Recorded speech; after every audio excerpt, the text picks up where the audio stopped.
Crônicas, capítulo 20, nós vamos ler do verso 1 ao 30. Diz assim a palavra de Deus: Depois disto, os filhos de Moabe e os filhos de Amon, com alguns dos... Deixa eu tirar meu óculos aqui. Para alguns dos meunitas vieram a peleja contra Josafá. Então vieram alguns que avisaram a Josafá, dizendo: grande multidão vem contra ti, da além do mar e da Síria, e eis que já estão em Hazazon Tamar, que é em Gedi. Então Josafá teve medo, e se pôs a buscar ao Senhor, e apregoou jejum em todo Judá. Judá se congregou para pedir socorro ao Senhor, também de todas as cidades de Judá veio gente para buscar ao Senhor. Pôs-se Josafá em pé, na congregação de Judá e de Jerusalém, na casa do Senhor, diante do pátio novo, e disse: Ah, Senhor, Deus de nossos pais, porventura não és tu Deus nos céus? Não és tu que dominas sobre todos os reinos dos povos? Na tua mão está a força e o poder, e não há quem te possa resistir. Porventura, nosso Deus, não lançaste fora os moradores dessa terra de diante do povo de Israel, e não adeste para sempre a posteridade de Abraão, teus amigos? Habitaram nela, e nela edificaram um santuário ao teu nome, dizendo: se algum mal nos sobrevier, espada por castigo, peste ou fome, nós nos apresentaremos diante desta casa e diante de ti, pois o teu nome está nesta casa, e clamaremos a ti na nossa angústia, e tu nos ouvirás e livrarás. Agora, pois, eis que os filhos de Amon e de Moabe e os do monte Seir, cujas terras não permitiste a Israel invadir quando vinham da terra do Egito, mas deles se desviaram e não os destruíram, eis que nos dão pago, vindo para lançar-nos fora da tua possessão que nos deste em herança. Ah, nosso Deus, acaso não executarás tu o teu julgamento contra eles? Porque em nós não há força para resistirmos a essa grande multidão que vem contra nós, e não sabemos nós o que fazer, porém os nossos olhos estão postos em ti. Todo Judá estava em pé diante do Senhor, como também as suas crianças, as suas mulheres e seus filhos. E então veio o Espírito do Senhor no meio da congregação sobre Jaaziel, filho de Zacarias, filho de Benaia, filho de Jeiel, filho de Matanias, levita dos filhos de Asaf, e disse: dai ouvidos todo Judá, e vós, moradores de Jerusalém, e tu, ó rei Josafá, ao que vos diz o Senhor: não temas, nem vos assusteis por causa dessa grande multidão, pois a peleja não é vossa, mas de Deus. Amanhã descereis contra eles, e eis que sobem pela ladeira de Ziz, encontrá-lo-eis ao fim do vale, defronte do deserto de Jeruel. Nesse encontro não tereis de pelejar, tomai posição, ficai parados e vede o salvamento que o Senhor vos dará. Ó Judá e Jerusalém, não temas, nem vos assusteis. Amanhã saíres ao encontro, porque o Senhor é convosco. Então Josafá se prostrou com o rosto em terra, e todo Judá e os moradores de Jerusalém também se prostraram perante o Senhor e o adoraram. Dispuseram-se os levitas dos filhos dos coatitas e dos coreitas para louvarem o Senhor, Deus de Israel, em voz alta sobremaneira. E pela manhã cedo se levantaram e saíram ao deserto de Tecoa. Ao saíram eles, pôs-se Josafá em pé e disse: ouvi-me, ó Judá, e vós, moradores de Jerusalém. Crede no Senhor vosso Deus e estareis seguros. Crede nos seus profetas e prosperareis.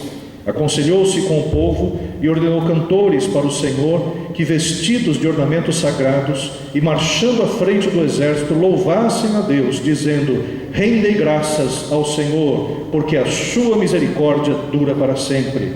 E tendo eles começado a cantar e a dar louvores, pôs o Senhor emboscadas contra os filhos de Amon e de Moabe, e os do monte Seir que vieram contra Judá e foram desbaratados, porque os filhos de Amon e de Moabe se levantaram contra os moradores do monte Seir para os destruir e exterminar, e tendo ele dado cabo dos moradores de Seir, ajudaram uns aos outros a destruir-se. Tendo Judá chegado ao alto que olha para o deserto, procurou ver a multidão, e eis que eram corpos mortos, que jaziam em terra, sem nenhum sobrevivente. Vieram Josafá e o seu povo para saquear os despojos e acharam entre os cadáveres riquezas em abundância e objetos preciosos. Tomaram para si mais do que podiam levar e 3 dias saquearam o despojo, porque era muito.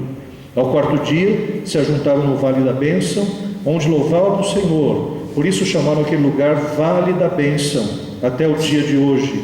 E então voltaram todos os homens de Judá e de Jerusalém, e Josafá à frente deles, e tornaram para Jerusalém com alegria, porque o Senhor os alegrara com a vitória sobre seus inimigos. Vieram para Jerusalém com alaúdes, harpas e trombetas para a casa do Senhor. Veio da parte de Deus o terror sobre todos os reinos daquela terra, quando ouviram que o Senhor havia pelejado contra os inimigos de Israel. Assim, o reino de Josafá teve paz, porque Deus lhe dera repouso por todos os lados. Amém, Jesus. Vamos orar. Pai querido, nós queremos te agradecer, Pai, por esta passagem que acabamos de ler da Tua Palavra Santa, Senhor.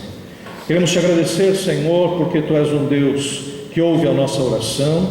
Tu és um Deus, Senhor, que responde, Senhor, quando buscamos a Ti, Senhor, com sinceridade e humildade, Senhor. E pedimos, Senhor, que nesta noite, Senhor, que o Teu Espírito Santo, que está neste lugar, nos fale através dessa palavra de uma forma poderosa. É o que nós te pedimos, é o que nós oramos, em nome de Jesus. Amém, Senhor. Queridos irmãos, das várias analogias bíblicas possíveis sobre a vida, nós encontramos uma que retrata os momentos difíceis. E essa analogia é a analogia da batalha. A vida pode ser considerada uma grande batalha. Nós estamos aqui reunidos para ouvir acerca da palavra de Deus e, evidentemente, estamos aqui buscando direção, porque em breve sairemos dessas portas e voltaremos para a nossa casa.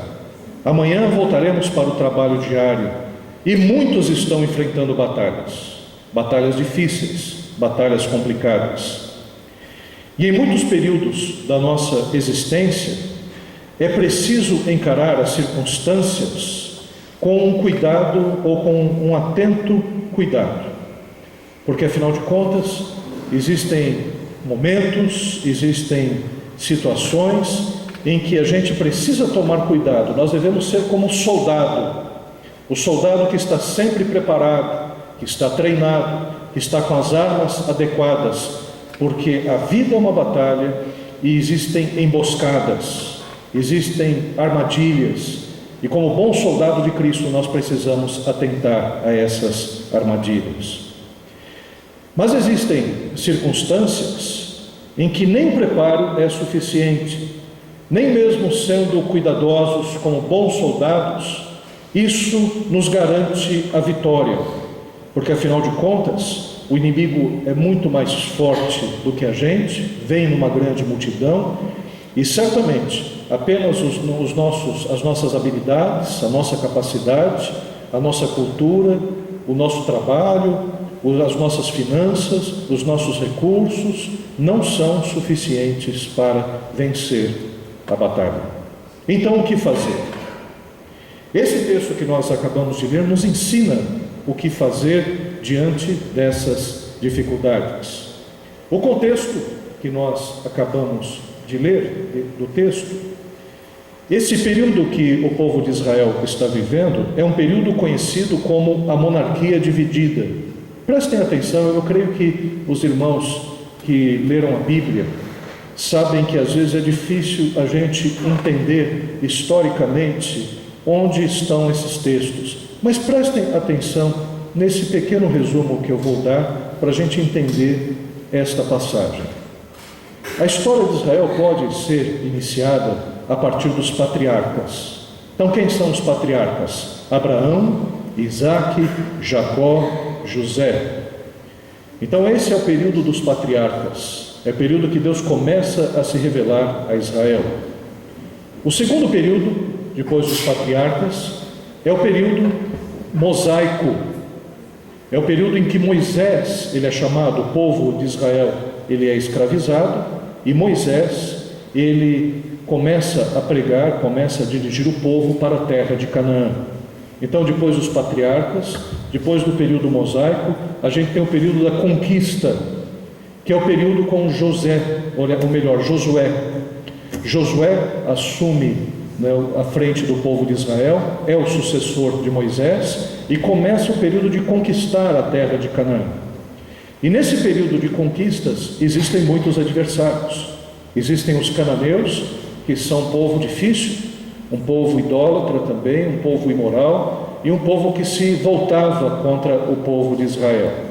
Mas além dos cananeus, haviam outros povos, haviam os filisteus, haviam os edomitas, esses que nós lemos aqui, que eram dos montes de Seir, eram os edomitas, os filhos de Amon, que eram os amonitas, os filhos de Moabe, que eram os moabitas, e também ao norte os sírios e os fenícios. Então a Palestina estava cercada, haviam vários povos, e o povo foi conquistando o seu lugar, conquistando as cidades, e se estabeleceu. O povo de Judá e Israel se estabeleceram na Palestina, na terra de Canaã. Então esse período é o período da conquista. Quando o povo se estabelece na terra, vem o período dos juízes. O povo se afasta de Deus, e aí os povos começam a atacar a Israel, as várias tribos de Israel, e Deus suscita os juízes. E como juízes nós temos Gideão, Sansão, Jefté, tantos juízes, Débora, Baraque, que são juízes que vão tentando unir o povo, levando o povo a se voltar a Deus. Depois do período dos juízes, o último juiz foi Samuel. E depois de Samuel começa a monarquia. A monarquia unida é constituída por Saul, depois Davi e Salomão. Então Saul, Davi e Salomão. Depois do governo de Salomão, o reino se divide. Israel fica ao norte, Judá fica ao sul. E é esse o período da monarquia dividida. É o período em que Josafá vive. Josafá é um dos reis de Judá. E esse período da monarquia dividida é um período de alternâncias. No reino de Judá, capital Jerusalém, você tem reis que se sucedem. Alguns reis são maus aos olhos do Senhor, reis que levam o povo à idolatria, reis que são capazes de usar o próprio templo que foi construído por Salomão para colocar imagens de escultura, colocar outros deuses, profanarem o templo do Senhor. Alguns reis permitem, e isso foi o caso até de Salomão, que em Jerusalém se estabeleçam altares a outras divindades, a Milcom, a Camuz, deuses dos filisteus, deuses dos edomitas, que são colocados em Jerusalém. E o que acontece? Nós vamos ter reis que vão levar o povo à idolatria. E isso traz problemas, traz invasões, traz pestes, traz a fome. Mas temos alguns reis que voltam para o Senhor, são os chamados reis reformadores. Então são reis que seguem ao Senhor, são reis que fazem aquilo que era reto aos olhos do Senhor. Reis como Josias, reis como Ezequias, reis como Asa, que começa muito bem, depois ele não termina muito bem, mas reis como Uzias, que também tem um reinado muito próspero durante o período de Isaías, e reis como Josafá. Josafá era um rei temente a Deus. Ele foi tirando todas as idolatrias, os ídolos que existiam de Baal no meio do povo de Judá, no meio de Jerusalém, ele foi tirando.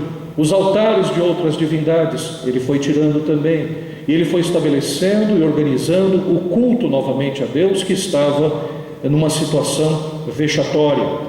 Os levitas foram chamados novamente, os levitas começaram a se organizar, e o reino estava indo muito bem.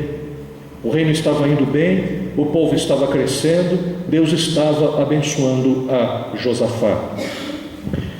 Josafá, ele foi conhecido como um rei reformador. e o povo foi muito e ricamente abençoado com a sua gestão. Aliás, a Bíblia diz: quando um servo de Deus reina, o povo é abençoado.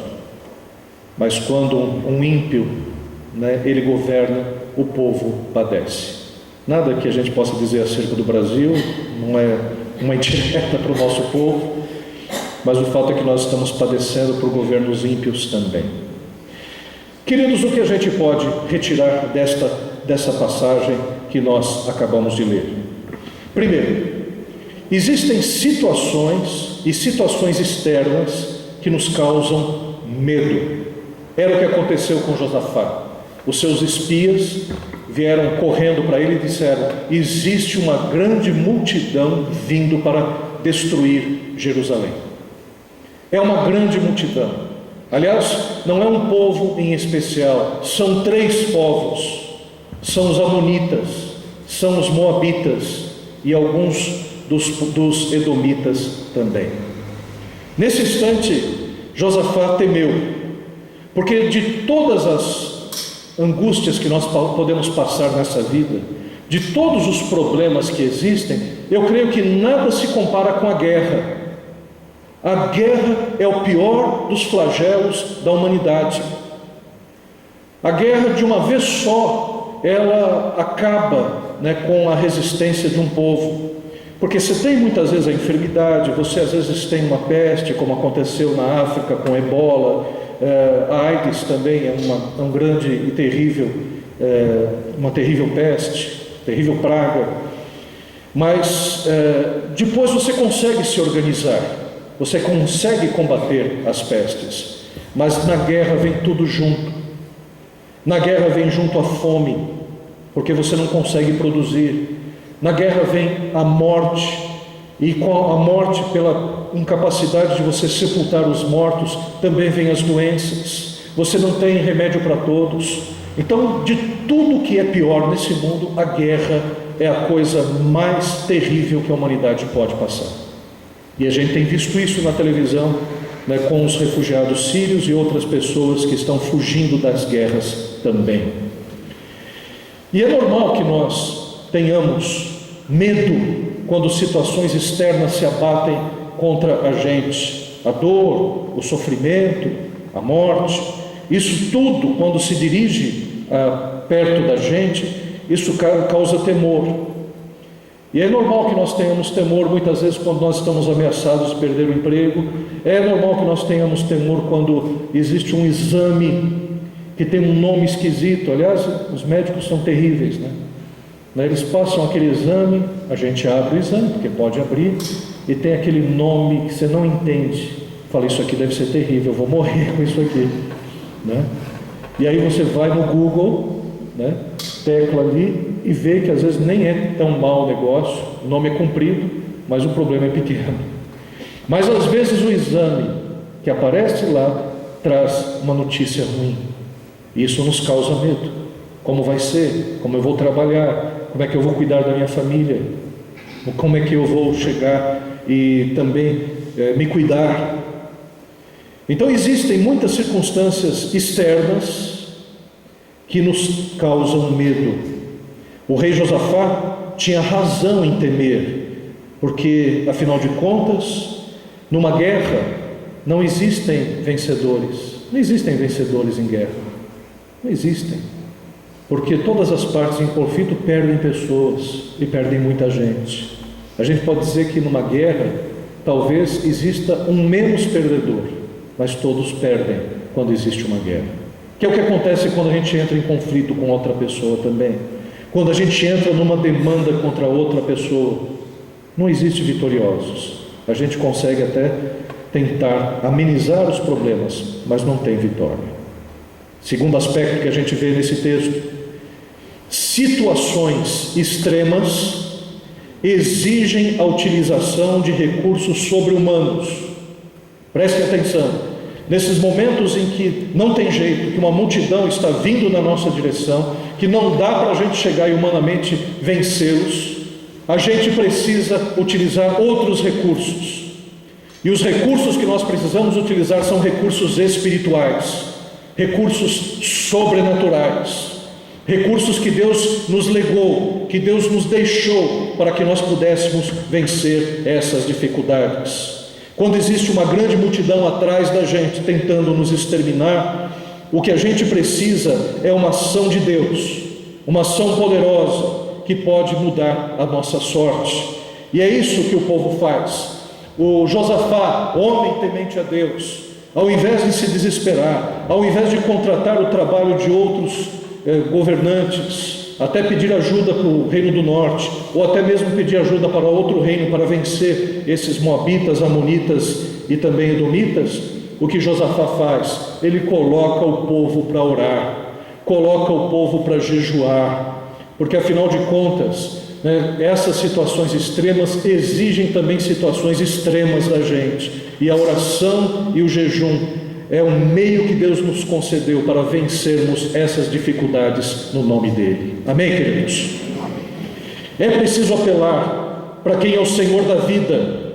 Ele é poderoso em todos os seus recursos. É Ele que pode nos garantir a vitória diante dessas dificuldades. E nós vemos nesse texto a oração e o jejum como armas de guerra. Aliás, encare isso, que a oração, além de ser um momento em que nós estamos conversando com Deus, falando com Deus, abrindo o nosso coração e pedindo a Ele, são as armas que o cristão tem.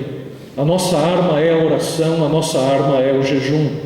Aquilo que nós não podemos fazer, aquilo que o médico não pode fazer, aquilo que o juiz não pode fazer, aquilo que os policiais não podem fazer, aquilo que não dá jeito segundo os olhos humanos, nós temos uma arma poderosíssima que pode dar jeito, é oração e jejum. Quando nós oramos e jejuamos, Deus, Ele está ouvindo a nossa oração e está abrindo as portas necessárias para que a gente consiga vencer essas dificuldades. A oração de um justo pode muito em seus efeitos, diz a palavra de Deus. Agora imagine a oração de muitos justos, porque ali é um povo inteiro orando, e diz a palavra de Deus que era do maior ao menor, as crianças começaram a orar também. Aliás, tem um jejum que foi impressionante na Bíblia, que até os animais jejuaram, né? É claro que não por conta deles, né? Mas o jejum que houve em Nínive foi de tal arrependimento, o povo se voltou para Deus de tal forma que eles não deixaram nem os seus animais comerem. Todo o povo jejuou, todo o povo se colocou diante do Senhor. A oração de um justo pode muito em seus efeitos. Imagine a oração de muitos justos. O jejum é uma oração muito mais intensa. Então imagine que não é apenas uma oração. A oração é poderosa, mas é uma oração muito mais intensa, porque o jejum é uma oração muito mais intensa. O jejum é uma oração em que você está todo imbuído num propósito de buscar a Deus. O jejum é uma oração que faz com que você se lembre a cada momento em que você sente aquela fome, que você está orando a Deus. O jejum nos alerta, né? Porque toda vez que a gente chega e normalmente vai se dirigir para a cozinha, a gente se lembra: eu estou de jejum, eu estou orando, eu estou orando por isso e por isso. Se você está lá no seu ambiente de trabalho, servem o cafezinho, você chega: não vou tomar café, porque eu estou orando por isso e por isso. Quando chega no final da tarde, a tua barriga já está meio roncando, ela dá uma roncadinha e você se lembra: eu estou com fome. Por quê? Porque eu estou jejuando, por isso e por isso. Então o jejum não nos deixa esquecer a nossa petição, não nos deixa simplesmente fazer aquela oração distraída. Não, nós estamos ali, né, pedindo ao Senhor.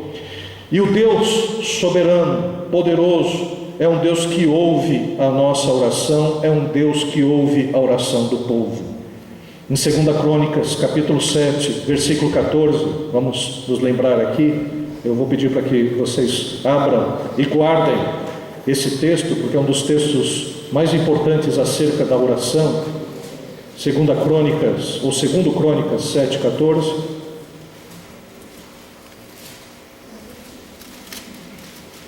Diz assim, antes de ler esse texto ele foi escrito quando houve a dedicação do templo do Senhor.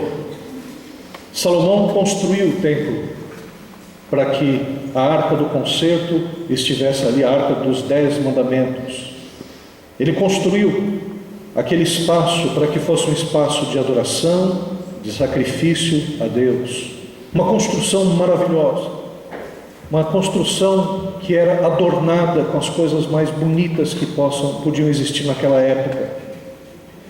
E aí Deus chegou e aceitou essa construção, esse templo, porque o povo estava se voltando para Ele, e Deus Ele mesmo chegou e disse: se vocês me obedecerem, eu estarei sempre à disposição de vocês, estarei sempre ouvindo a oração, mas se vocês não estiverem com o coração em mim, eu não ouvirei as suas orações. E ainda mais, Deus Ele diz: olha, Deus não habita em construção feitas por homens. Templos não conseguem reter a Deus.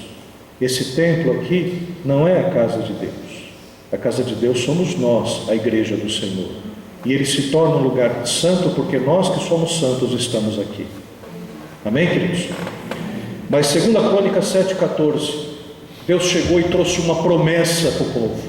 Ele diz o seguinte: se o meu povo, que se chama pelo meu nome, se humilhar e orar e me buscar e se converter dos seus maus caminhos, então eu ouvirei dos céus, perdoarei os seus pecados e sararei a sua terra. Isso é uma promessa de Deus. Quando existe arrependimento, quando existe busca de Deus, quando existe abandono dos seus maus caminhos, quando nós oramos e nos humilhamos para Deus, Deus, Ele ouve a nossa oração, ouve dos céus, perdoa os nossos pecados e sara a nossa terra. Então eles estavam ali, Josafá estava juntamente com o seu povo ali, todos orando e jejuando a Deus, lembrando das promessas de Deus. Aliás, Josafá, na sua oração, ele diz: Senhor, o Senhor mesmo disse que quando nós fôssemos atacados, houvesse algum problema, se nós nos arrependêssemos, se nós voltássemos para Ti, Tu ouviria a nossa oração, Senhor. Então é isso que nós estamos fazendo, nós estamos nos humilhando perante a Tua presença. E é isso que nós precisamos fazer como povo de Deus também. Nós precisamos nos voltar a Deus. Existe um avivamento que está acontecendo num povo, que é um povo canadense, povo de esquimós, que eles disseram uma coisa maravilhosa, que além da ação de Deus, que estava agindo naquela comunidade, uma comunidade que era conhecida pelo alcoolismo, a maioria dos esquimós daquela comunidade bebiam, havia espancamentos, havia violência doméstica, muito estupro, muita violência sexual.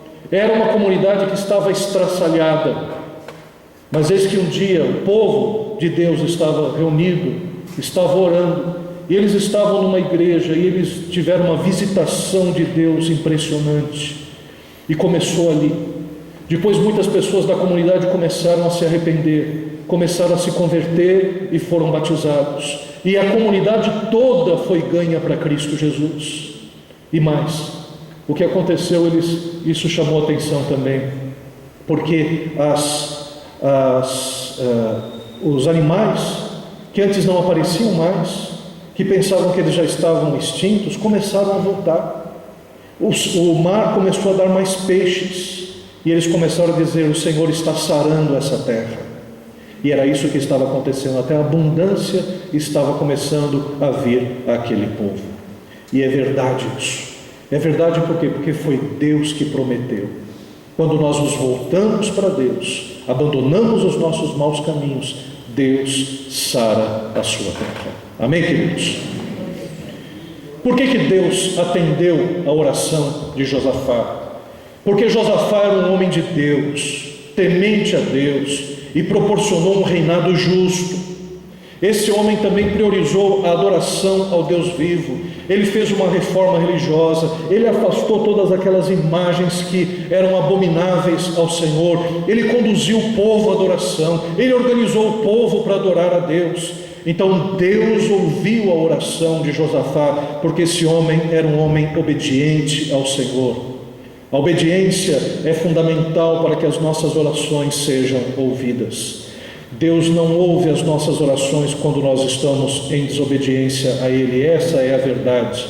A Bíblia diz até que quando, por exemplo, nós temos um problema conjugal, nós temos as nossas orações retidas. É o que diz Pedro, dizendo que é para que a gente possa se reconciliar com uma esposa, para que as nossas orações não sejam retidas.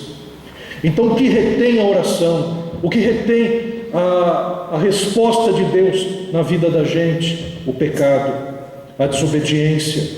Deus não pode nos abençoar. Se Deus nos abençoasse de uma forma irresponsável, quando nós estamos desobedientes a Ele, nós nos perderíamos, nós continuaríamos cada vez mais na desobediência e nos afundaríamos cada vez mais. Então é necessário que nós entendamos isso. Se existe pecado na nossa vida, deve ser confessado e abandonado. E nós podemos perceber isso em Josafá. Josafá era um homem temente a Deus, por isso Deus ouviu a oração. E como é que Deus ouviu essa oração?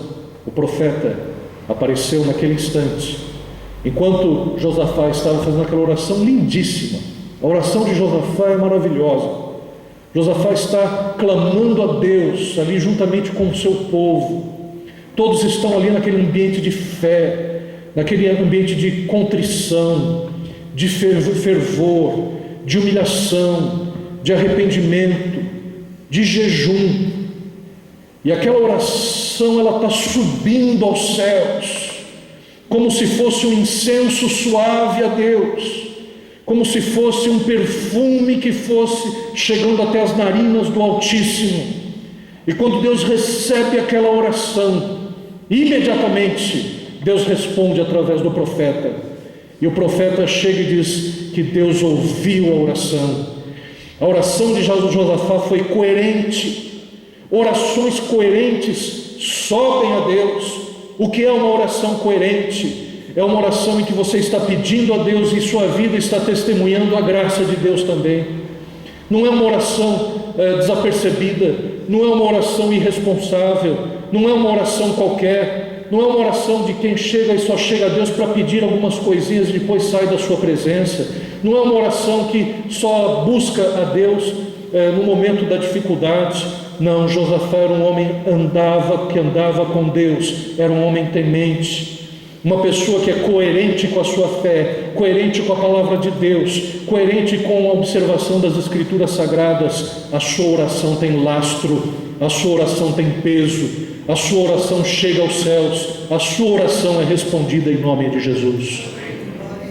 Deus responde prontamente através do seu profeta, decretando a vitória e orientando o povo. Aliás, numa das expressões mais lindas das Escrituras, a palavra de Deus diz: essa batalha vocês não vão pelejar, o Senhor pelejará por vós. Aleluia! Como é gostoso ouvir isso do Senhor. Imagina um profeta de Deus dizendo: Maurício, essa batalha você vai ficar de canto, porque o Senhor está indo à frente e é Ele que vai vencer por você. Aleluias! Então essa frase é uma frase gloriosa. Essa luta não tereis que pelejar. Quando nós nos voltamos a Deus, essas circunstâncias externas terríveis, elas são vencidas pelo poder do Senhor Jesus. Nós apenas contemplamos e vemos o livramento do Senhor Deus. Aleluia! A profecia funciona como uma bússola do povo, porque o povo estava pedindo, estava clamando, e havia evidentemente aquela dúvida: será que Deus está ouvindo? Será que Deus aceitou o nosso jejum? Será que Deus aceitou a nossa oração? Mas quando eles estavam ali orando, claro que eles estavam orando com fé, com fervor, aí veio a profecia dizendo: Deus ouviu a oração. E o povo começou a se alegrar. Josafá se alegrou também. E aí entra a fé, porque afinal de contas, o que garantia que Deus tinha ouvido essa oração? O exército inimigo derrotado, mas até então não tinha sido derrotado. E aí Josafá faz uma coisa maravilhosa, maravilhosa, que quando a direção de Deus existe júbilo. Outra expressão maravilhosa aqui nas Escrituras, que o próprio Josafá fala a respeito para que crer nos seus profetas, nos profetas de Deus. Porque o povo poderia achar, naquele momento, não, esse profeta falou por empolgação. Não, tudo bem, Deus nos deu a vitória, mas não custa nada a gente se armar bem aqui. Não custa nada a gente chegar e fazer uma aliança com o Egito ou com outro povo qualquer. Talvez pudesse ter passado isso na cabeça de alguns, mas o fato é que Josafá chegou e quando ouviu a voz de Deus e a profecia, o que ele fez? Ele organizou o povo para adorar a Deus. O povo ficou em júbilo, começou a cantar louvores ao Senhor Deus, que é isso que nós devemos fazer. Aliás, toda vez que nós nos colocarmos diante de Deus e orarmos, recebermos a palavra de Deus no nosso coração, o que a gente precisa fazer? A gente precisa adorar ao Senhor, glorificar, exaltar o seu santo nome, dizer o quanto nós o amamos, o quanto nós adoramos, fazer que nem o povo que começou em júbilo e adoração adorar ao Senhor. É isso que nós podemos perceber, porque quando existe um grande livramento de Deus, tem que haver festa, tem que haver alegria. Quando o povo de Deus atravessou o Mar Vermelho e o mar se fechou, matando o exército egípcio, acabando com o exército egípcio, Miriam pegou o tamborim e começou a louvar ao Senhor, e todos começaram a adorar ao Senhor por aquele grande livramento.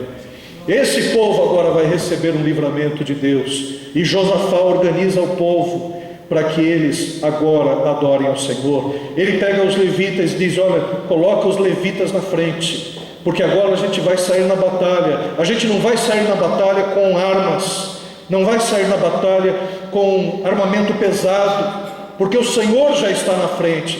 O Senhor disse que essa batalha nós não pelejaremos. Então vamos com um exército de louvor na frente. O nosso pelotão que vai à frente é o dos cantores, dos adoradores ao Deus vivo, aleluia. E assim foi. O povo exultou, glorificou a Deus. E quando chegaram lá no campo de batalha, eles viram o inimigo todo derrotado. Eles começaram a brigar entre si. Eles se derrotaram a si mesmos. E quando eles viram os inimigos ali mortos, começaram a despojar, pegar as coisas, as riquezas que estavam lá para eles, e aquele vale foi chamado de Vale da Bênção. Irmãos, nós precisamos também do Vale da Bênção. Todos nós desejamos as bênçãos de Deus, mas não se esqueça de louvar a Deus no Vale das Bênçãos. Não se esqueça de adorar ao Senhor, não se esqueça de se alegrar com tudo aquilo que Ele tem concedido. Se atentarmos à palavra de Deus e formos fiéis ao Senhor, nós seremos abençoados. É promessa do Senhor. Nós estamos diante de um Deus que não é como o homem para que minta, e nem como filho do homem para que se arrependa. Em Deus não existe sombra de variação. Ele é o mesmo ontem, hoje e sempre. E o que Ele diz, Ele cumpre. Então nós estamos diante de Deus que não pode negar a si mesmo. Nós às vezes não somos fiéis para com Deus, mas contudo Deus permanece fiel à sua palavra. E nós podemos confiar em Deus. Por isso, lancemos todas as nossas angústias e dificuldades aos pés de Jesus e confiemos no seu cuidado. Eu quero encerrar dizendo que a oração e o jejum sejam as nossas maiores armas contra aqueles ou aquilo que nos persegue. Que tenhamos isso no nosso coração. Amém, queridos? Vamos ficar em pé, nós vamos orar. Lembre-se desse texto. Lembre-se desse texto. Lembre-se do poder da oração e do jejum. Lembre-se disso. que não existe batalha que possa ser, que seja difícil para o nosso Deus. Nós temos um Deus que é soberano sobre todas as coisas. Quero chamar o grupo de louvor para vir aqui à frente, nós vamos louvar o Senhor.